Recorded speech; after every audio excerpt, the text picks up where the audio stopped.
কল্পনারও তো একটা সীমা থাকে, স্বপ্নেরও তো একটা শেষ থাকে। লিওনেল মেসি সেই কল্পনা আর স্বপ্নের শেষ সীমারেখাও ধুয়ে মুছে ফেলেছেন। এমনভাবেই যে কল্পনারও এখন কল্পনা করতে হয়, স্বপ্নেরও এখন স্বপ্ন দেখতে হয়। What next for Lionel Messi? বিশ্বকাপে কেউ যখন কখনো ইতিহাসে দুইবার সেরা খেলোয়াড়ের পুরস্কার গোল্ডেন বল জেতেননি, লিওনেল মেসি এইবার সেটা জিততে যাচ্ছেন তৃতীয়বার শিওরলি। ব্যালন ডিওর সর্বোচ্চর যে রেস, সেইখানে দ্বিতীয়তে আছেন যে ক্রিস্টিয়ানো রোনালদো 5টা নিয়ে, লিওনেল মেসির সেইটা 8টা হয়ে গেছে।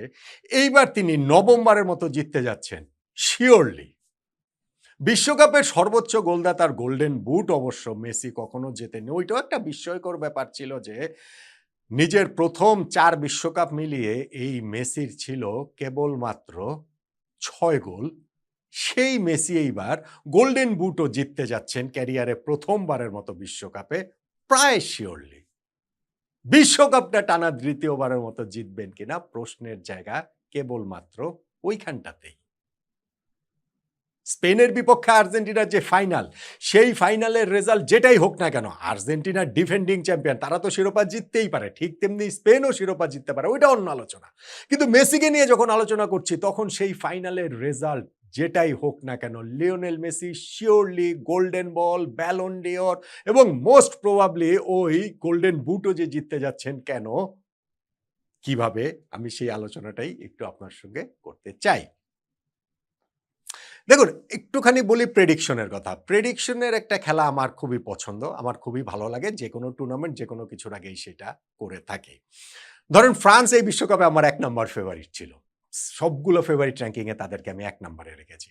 এখন সেই ফ্রান্স সেমিফাইনালে হেরে গিয়েছে স্পেনের কাছে। স্পেন যে ফেভারিট র্যাঙ্কিংয়ে আমার 17 নম্বরে ছিল, কিংবা 37 নম্বরে ছিল, কিংবা 63 নম্বরে ছিল, তা তো আর না। স্পেন ছিল 2 নম্বরে। 2 নম্বর দল 1 নম্বর দলকে হারিয়েছে। হারাতে পারে না? হারাতেই পারে। ঠিক তেমনিভাবে কিন্তু ওইটা নিয়ে অনেকেই আবার ঝাঁপিয়ে পড়েছেন, কোথায় ভাই ফ্রান্স, কোথায় কি হলো না হলো। একটা হচ্ছে গিয়ে ব্যান্টার, একটা হচ্ছে গিয়ে মজা করা, খোঁচাখুচি করা। আমার কোনো তাতে আপত্তি নেই, স্পোর্টসে তো সেই জিনিস থাকবে। কিন্তু অনেকেই খুবই আপত্তিকরভাবে যেই জিনিসগুলো করেছেন, সেইটা আমার কাছে গিয়ে আমার আপত্তির জায়গা। স্পোর্টসের ফান পার্টটা নেন রে ভাই। এত রাগ নিয়ে, এত কষ্ট নিয়ে, এত ক্ষোভ নিয়ে জীবনের সকল হতাশা যদি এইখানে ঢেলে দেন, তাহলে হবে? আপনার যাপিত জীবনের নানান দুঃখ কষ্ট যদি এইখানে যদি হচ্ছে গিয়ে ঝেড়ে দেন, তাহলে হবে? হবে না তো। আবার ধরেন আর্জেন্টিনা ইংল্যান্ড যেই ম্যাচ, সেই ম্যাচের প্রেডিকশন তো আর্জেন্টিনার জয়ের করেছিলাম। আর্জেন্টিনা 55%, ইংল্যান্ড 45% করেছিলাম না? হয়েছে তো, মিলেছে তো। এখন প্রেডিকশনটা এরকম, এটা হবে, হবে না। আমি আর্জেন্টিনাকে 3 নম্বরে কেন রেখেছি, ইংল্যান্ড 4 নম্বরে, কেন 1-2-তে ফ্রান্স এবং স্পেনকে রেখেছি, সেই ব্যাখ্যা তো দিয়েছি রে ভাই। তো এটা যে সবকিছুই হতে হবে তেমন তো কোনো কথা নাই। কিন্তু এইটা নিয়ে যদি খোঁচাখুচি করেন, আমার তাতেও কোনো আপত্তি নাই। খোঁচাখুচি তো হবেই। স্পোর্টসে সেই জিনিস থাকবে না? ওই জিনিস তো ওইটা থাকবে। কিন্তু যখন জিনিসটাকে একটু ওই আপত্তিকর জায়গায়, অশ্লীল জায়গায় চলে যায়, which is bad, এবং সেটাতে হচ্ছে গিয়ে যারা করেন তাদের জন্য আমার করুণা হয় এই সেন্সে যে তারা স্পোর্টসের ফান পার্টটা মিস করছেন। আচ্ছা যাক, ঠিক আছে, ওটা এখন আপনি করলে আপনি করবেন। আপনার সঙ্গে তার আমি এটা নিয়ে মারামারি করতে পারবো না। করেন। সেটা আপনি আপনার মতো করে করেন। আমি জাস্ট করলে আমার অবস্থানের কথাটা জানিয়ে দিলাম। লিওনেল মেসির কথাটা বলছিলাম যে মানব কল্পনার, মানব স্বপ্নের সকল সীমারেখা তিনি আসলে ছাড়িয়ে চলে যাচ্ছেন। গোল্ডেন বলের হিসাবটা থেকে ধরুন, গোল্ডেন বুটটা যেটা হচ্ছে গিয়ে নাও জিততে পারেন, সেই জায়গাটা থেকে ধরি। ভাবা যায় লিওনেল মেসি তার প্রথম প্রপার ওয়ার্ল্ড কাপটাতে একটা গোলও করতে পারেন নাই? ভাবা যায়? 2010 বিশ্বকাপ, ডিয়েগো ম্যারাডোনা যেই আর্জেন্টিনার কোচ, মেসি তার আগে 2006 বিশ্বকাপ খেলেছেন, একটা গোল করেছেন, কিন্তু মেসি তখনও মেসি হয়ে ওঠেননি। অতএব তিনি ওই জায়গাটাতে, ইনফ্যাক্ট তিনি 11-এরও প্লেয়ার ছিলেন না। ইনফ্যাক্ট যেই ম্যাচটাতে আর্জেন্টিনা জার্মানির কাছে হেরে বাদ হয়ে গেল, সেইখানে কোচ হোসে পেকারম্যান কেন মেসিকে ইউজ করলেন না, সেটা নিয়ে অনেক আলোচনা সমালোচনা এখনো হয়। তার প্রথম বিশ্বকাপ 2010, সেই বিশ্বকাপে মেসি একটা গোলও করতে পারলেন না। হ্যাঁ, 2014 বিশ্বকাপে গিয়ে তিনি দলকে ফাইনালে তুলেছিলেন, সেই পথে 4টা গোল করেছেন। 2018 বিশ্বকাপে মেসি আবার মাত্র একটা গোল করেছেন।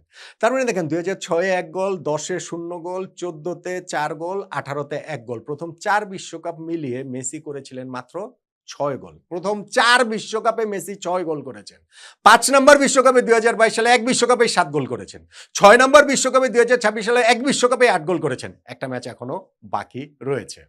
ফলে গোল্ডেন বুটের রেসটাতে শুধু গতবারই তিনি ছিলেন, কিন্তু কিলিয়ান এমবাপ্পে ফাইনালেও এমবাপ্পে হ্যাটট্রিক করলেন, তিনি ৮ গোল করলেন, ফলে গোল্ডেন বুটটা কিলিয়ান এমবাপ্পে জিতেছেন। মেসির অবশ্য তাতে মাইন্ড করার কথা না, কেননা গোল্ডেন বল জিতেছেন তিনি, বিশ্বকাপ জিতেছেন সবচেয়ে বড় কথা, ফলে ঠিক আছে। কিন্তু ওই যে গোল্ডেন বুটটা কখনো জিততে পারেননি বিশ্বকাপে, এইবার সেই আক্ষেপ ঘোচানোর সুযোগটা তার সামনে এসেছে। কিলিয়ান এমবাপ্পে এই সেকেন্ড সেমিফাইনালটার আগ পর্যন্ত লিড করছিলেন, প্রথম সেমিফাইনাল আগে তো বটেই, সেখানটাতে যেহেতু এমবাপ্পে কিছু করতে পারেননি, টুর্নামেন্ট থেকে বিদায় হয়ে গেছে, লিওনেল মেসির সামনে এই সেকেন্ড সেমিফাইনালের যে জায়গাটার আগে যে হিসাবটা ছিল যে এমবাপ্পে মেসি দুজনের ৮ গোল, কিন্তু এমবাপ্পের যেহেতু ৩টা অ্যাসিস্ট, মেসির অ্যাসিস্ট ছিল ২টা, ফলে মেসি ওই গোল্ডেন বুটের হিসাবটাতে গোল সংখ্যা সমান হলে সেকেন্ড টাই ব্রেকটা হচ্ছে গিয়ে অ্যাসিস্টের। মেসি ইংল্যান্ডের বিপক্ষে সেকেন্ড সেমিফাইনালে ২টা অ্যাসিস্ট করে ফেলেন। ফলে আর্জেন্টিনাকে তিনি যে ফাইনালে তুললেন, সেইখানে তার যে ২টা অ্যাসিস্ট, তাতে করেই কিন্তু ৮ গোলের সঙ্গে তার ৪ অ্যাসিস্ট হয়ে গেল, কিলিয়ান এমবাপ্পের ৮ গোলের সঙ্গে ৩ অ্যাসিস্ট। ফলে গোল্ডেন বুটের রেসটাতে মেসি এগিয়ে গেলেন। ফাইনালটাতে তো সেটা এগিয়ে নেওয়ার সুযোগ তো আরও মেসির রয়েছে, গোলে রয়েছে, অ্যাসিস্টে রয়েছে। ভাই গত ১১টা ম্যাচ বিশ্বকাপে, এই বিশ্বকাপে সব ম্যাচ তো বটে, গত বিশ্বকাপের শেষ ৪টাও যদি ধরেন, হয় গোল বা অ্যাসিস্ট মেসির আছেই। সো ফাইনালি স্পেনের বিপক্ষে ওরকম কিছু করবেন সেটা তো প্রত্যাশিত। জানি না যে তৃতীয় স্থান নির্ধারণী ম্যাচটা তার ওরকম এমন কোনো কিছু না। কিলিয়ান এমবাপ্পে সেখানে খেলবেন কিনা, সেখানে তিনি কি করেন, বা জুড বেলিংহাম অথবা হ্যারি কেন তাদেরও ৬ গোল করেছে, তারা আসলে রেসে ফেসে নাই, ওইটা খালি বলার জন্য বলা। আমার কাছে মনে হয় যে কিলিয়ান এমবাপ্পে একমাত্র, কিন্তু মনে হচ্ছে যে এই গোল্ডেন বুটটা মেসি ক্যারিয়ারে প্রথমবারের মতো জিততে যাচ্ছেন। গোল্ডেন বল আমি বলছি শিওরলি তিনি জিততে যাচ্ছেন। কেন শিওরলি জিততে যাচ্ছেন? ভাই গোল্ডেন বল টুর্নামেন্টের সেরা খেলোয়াড়। সেরা খেলোয়াড়ের হিসাবটা হচ্ছে গিয়ে এই ফাইনালের ম্যাচ হয়ে যাওয়ার পরে কিন্তু এইটার নির্ধারিত হয় না, ভোটাভুটি হয় না, বা ওইটার হচ্ছে গিয়ে যে কে সেরা খেলোয়াড়, এইটা ভাই ফাইনালের আগেই হয়ে যায়। ফলে ফাইনালে যেই দলকে তোলা হয় সেইটা খুব গুরুত্বপূর্ণ ফাইনালিস্টদের ক্ষেত্রে, তাদের মধ্যে থেকে একজন হওয়াটা খুব স্বাভাবিক। আমি একটু মনে করে দিই, ১৯৯৮ বিশ্বকাপ ফাইনালে ব্রাজিলের রোনালদোর কি দুঃস্বপ্নের ফাইনালটা গিয়েছিল মনে আছে? কিন্তু সেই বিশ্বকাপের সেরা খেলোয়াড়ের গোল্ডেন বল জিতেছিলেন রোনালদো ব্রাজিলের। ফাইনালটা সেখানে ধর্তব্যের মধ্যে ছিল না। ২০০২ বিশ্বকাপ ফাইনালটাতে অলিভার কান কি ব্লান্ডারটা করেছিলেন, রোনালদো যে গোলটা দিয়ে দিলেন, ২টা গোল তিনি দিলেন, একটা তো হচ্ছে অলি কানের ব্লান্ডার থেকে। সেই বিশ্বকাপের সেরা খেলোয়াড় পুরস্কার গোল্ডেন বল অলিভার কান জিতেছিলেন, রোনালদো না। ফলে এই ফাইনালে তোলাটা হচ্ছে গিয়ে গুরুত্বপূর্ণ সবচেয়ে বেশি, যেহেতু এই রেসটাতে গোল্ডেন বলের মেসির সবচেয়ে প্রতিদ্বন্দ্বী ছিলেন কিলিয়ান এমবাপ্পে, দলকে ফাইনালে তুলতে পারেন নাই। ধরেন আউটসাইড চান্স ছিল হ্যারি কেইন কিংবা জুড বেলিংহামের, দলকে ফাইনালে তুলতে পারেন নাই। ফলে মেসি এইখানে গোল্ডেন বল জিততে যাচ্ছেন শিওরলি। স্পেনের কাকে ভাই গোল্ডেন বল দিবেন আমাকে বলেন তো দেখি, এই বিশ্বকাপের সেরা খেলোয়াড়ের পুরস্কার লামিন ইয়ামালকে দিবেন না? রদ্রিগো অসাধারণ একটা টুর্নামেন্ট কেটেছে, গোল্ডেন বল পাবেন? মেসির চেয়ে এগিয়ে থেকে পাবেন না। আপনি এইখানটাতে তাদের আর কে আছে, মানে স্পেনের এই দলটার মধ্যে ওয়ারজাবাল বলেন কিংবা হচ্ছে কি অসাধারণ সব প্লেয়ার রয়েছে, অসাধারণ সব পারফর্মার রয়েছে। উনাই সিমন এই যে এত মিনিট গোল কার নেই, পুরো ওয়ার্ল্ড কাপে মাত্র একটা গোল খেয়েছেন, সবই ঠিক আছে, কিন্তু সেরা খেলোয়াড়ের পুরস্কার গোল্ডেন বল কি তাদের কাউকে দেওয়া হবে না? সেটা লিওনেল মেসি পেতে যাচ্ছেন, শিওরলি পেতে যাচ্ছেন। এবং ব্যালন ডিওর, ৮টা ব্যালন ডিওর জেতা হয়ে গেছে, ৯ number Ballon d'Or Lionel Messi জিতবেন, এটা কে ভেবেছে? কেন ওএমএসএল এ খেলেন, মেজর লিগ সকারে খেলেন, ওইখানটার সাথে এগুলো তো গুরুত্বপূর্ণ, কিন্তু ওয়ার্ল্ড কাপ ইয়ারে ওয়ার্ল্ড কাপের চেয়ে গুরুত্বপূর্ণ কিছু নাই। এবং সেই ওয়ার্ল্ড কাপে এইবার লিওনেল মেসি যেই ফুটবলটা খেলছেন, মানব কল্পনার কথা আমি বলছিলাম না, স্বপ্নের কথা আমি বলছিলাম না ভাই, ভবিষ্যতে পৃথিবীতে লিওনেল মেসির চেয়েও আরো গ্রেট ফুটবলার আসতে পারেন। শেষ বলে কিছু নাই, স্পোর্টসে শেষ বলে অ্যাবসলিউটলি কিছু নাই, কিন্তু ৩৯ বছর বয়সে ওয়ার্ল্ড কাপে এরকম পারফর্ম করা কেউ, এইটা বোধহয় আমরা আর দেখব না। এইটা অ্যাবসার্ড, এটা আসলে হয় না, এটা হতে পারে না। এটা সকল রকম ব্যাখ্যা, সকল রকম যুক্তির ঊর্ধ্বে গিয়ে লিওনেল মেসি এই ফুটবলটা এই বিশ্বকাপে তিনি খেলছেন। ফলে ব্যালন ডিওরের যে রেসটা, আমার মনে হচ্ছে ফাইনালে যদি আর্জেন্টিনার জয়টা জিতলে তো কোনো কথাই নাই, আর্জেন্টিনা যদি ফাইনালে জিতে তাহলে ব্যালন ডিওর মেসি জিতে গেছেন, এটা নিয়ে আর আলোচনার মানে এরপরে যে বাকি অংশ, বছরের বাকি অংশ যেসব আলোচনা শুনবেন, সেই সকল আলোচনা হবে হচ্ছে গিয়ে সেকেন্ড কে হবে সেটা নিয়ে। ব্যালন ডিওর মেসি জিতে গেছেন সেটা নিশ্চিত। এমন কি আর্জেন্টিনা যদি ফাইনাল হারে, তাহলে আমার মনে হয় যে ব্যালন ডিওর জয়ের চান্স লিওনেল মেসির প্রবলভাবেই থাকবে। ৩৯ বছর বয়সে তার যে ইম্প্যাক্ট, এই যে সেমিফাইনাল পর্যন্ত ৮ গোল ৪ অ্যাসিস্ট, ফাইনালটা তো বাকিই রয়েছে। ফলে আমি ৯ নাম্বার ব্যালন ডিওরও দেখছি যে লোডিং, ওইটাও লিওনেল মেসির ক্ষেত্রে আসছে। কিন্তু মেসির কাছে যদি জিজ্ঞাসা করেন যে ভাই এই ৯ number Ballon d'Or 1 number golden boot, 3 number golden ball, এই সব কিছু সোয়াপ করতে পারে লিওনেল মেসিকে বললে একটা জিনিস দিয়েই। বিশ্বকাপ, শিরোপা, আবারও বিশ্বকাপ, দ্বিতীয়বারের মতো বিশ্বকাপ। এইগুলা হচ্ছে গিয়ে আসবে, আসবে, না আসলে নাই। কিন্তু বিশ্বকাপ এর চেয়ে বড় কোনো কিছু আর হয় না।